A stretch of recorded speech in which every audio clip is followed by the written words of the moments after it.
Supra je spet eden tistih avtomobilov, pri kateri je potrebno najprej povedati nekaj zgodovinskih dejstev. A še prej ste se naročili na naš kanal, da boste redno obveščeni, kaj se dogaja v avtomobilizmu in mobilnosti nasploh. Sicer je pod videom ikona naročij, zraven je pa zvonček. Od 4. generacije je minilo že kar 18 let. A to ne pomeni, da je pozabljen avtomobil. Med poznavalci v avtomobilskem svetu namreč še vedno uživa status avtomobilske ikone in za marsikoga je bila pravzaprav japonski Ferrari. Vse prve 4 generacije so se neprekinjeno zgodile med leti 1978 in 2002. Potem se je športni program, vsaj Supro, za Toyoto ustavil. Nekoč sta se namreč ta dva avta imenovala celo enako, oziroma Toyota Supra je bila na japonskem Supra, povsod drugod po svetu pa je bila Celica Supra. A ker se je istočasno samostojno izdelovala tudi Toyota Celica, je bila verjetno zmešnjava zagotovljena že takoj na začetku. A kakorkoli, pred nami je Supra s povsem novo obliko. A to niti ni presenečenje. Poznavalci pa tudi pri Toyoti tega ne zanikajo, pravijo, da se je že prva osnovna Supra zgodila z mislijo na legendarni model 2000 GT iz 60-ih let. Slednjega so namreč zaznamovali dolg motorni pokrov, 6-valjni motor in pogon na zadnji kolesi. In če bi danes pogledali oba avtomobila skupaj, se zdi nova Supra legendarnemu 2000 GT podobna bolj kot kadarkoli prej. Če zunanjost skoraj v celoti prepriča, pa notranjost izdaja nekaj zelo pomembnega. Tale Toyota je izdelana v tesni povezavi z nemškim BMW-jem in v notranjosti boste našli kar precej slednjega. Navsezadnje jo izdelujejo na štajerskem koncu, tistem čez slovensko mejo, torej v Magni Steyr. Tam izdelujejo majhen športen BMW z imenom Z4. Kdor se vsaj malo spozna na bavarske avtomobile, bo hitro prepoznal gumbe in rešitve, ki so sestavni del različnih BMW-jev. Stikala so relativno logično razporejena, osrednji zaslon je občutljiv tudi na dotik, lahko pa ga upravljamo tudi z BMW-jevim vrtljivim gumbom. iDrive je luč sveta ugledal daljnega leta 2001 v seriji 7. Zdaj pa so ga Bavarci že tako zelo izpopolnili, da je odličen pripomoček za upravljanje z osrednjim ekranom, hkrati pa lahko denimo po njem pišemo s prstom in vnašamo besede v navigacijsko napravo.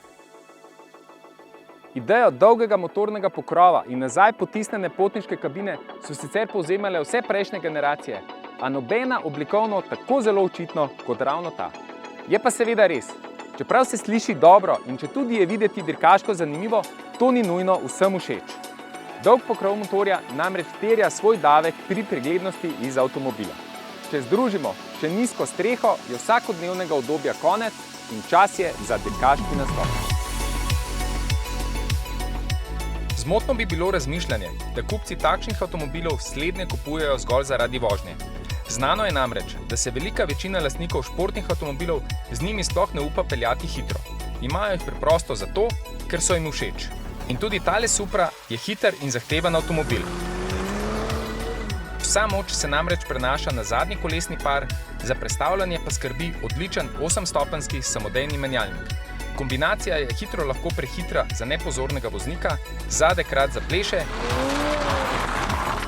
potem pa je potrebno vkrotiti še dolg prednji del.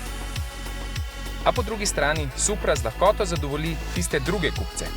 Vožnja je tudi z močnejšo različico lahko vsakodnevno umirjena, pri čemer bi si pri takšni vrsti vožnje morda vseeno zaželeli še kanček udobnejšega vzmetenja. A gledano v celoti je to avto, ki bo zadovoljil še tako zahtevnega kupca. In če nosi Toyotino in ne bavarsko značko, bo morda to komu še bolj všeč. Ni pa v Supri čisto vse podvrženo športnosti. Po drugi strani avto ponuja številne varnostno-asistenčne sisteme, ki vozniku pomagajo ali celo rešujejo kožo. Prilagodljiv tempomat samodejno vzdržuje razdaljo pred spredaj vozečim vozilom. Lane alert poskrbi, da voznika opozori, kadar nenamerno zapusti svoj vozni pas, in potem je tu še sistem, ki samodejno zavira, kadar peljemo nazaj in spregledamo oviro za avtom. Seveda to ni vsa oprema, ki je v Supri, a je preveč, da bi vso naštevali.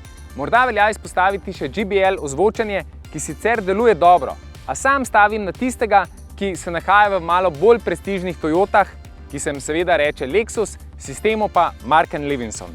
Za konec pa seveda ne moremo mimo cene. Za Supro je potrebnih vsaj 57.500 evrov, a bo v njej seveda 2-litrski 4-valjnik. Če želite 3-litrskega 6-valjnika, pa bo zanj potrebnih vsaj še 16.000 evrov. A bo verjetno potrebno dodati še kakšen evro za dodatno opremo. Vsaj tako, kot je bilo v testnem avtu, kjer nas je razvajalo usnjeno oblazinjenje, že omenjeno JBL ozvočenje in pa odličen projicirni sistem. Če se vam zdi veliko, vas lahko vseeno malce potolažim. Večina varnostno-asistenčnih sistemov je že serijskih, tako kot tudi odlični LED matrični žarometi, ki samodejno poskrbijo, da ne oslepijo nasproti vozečega voznika.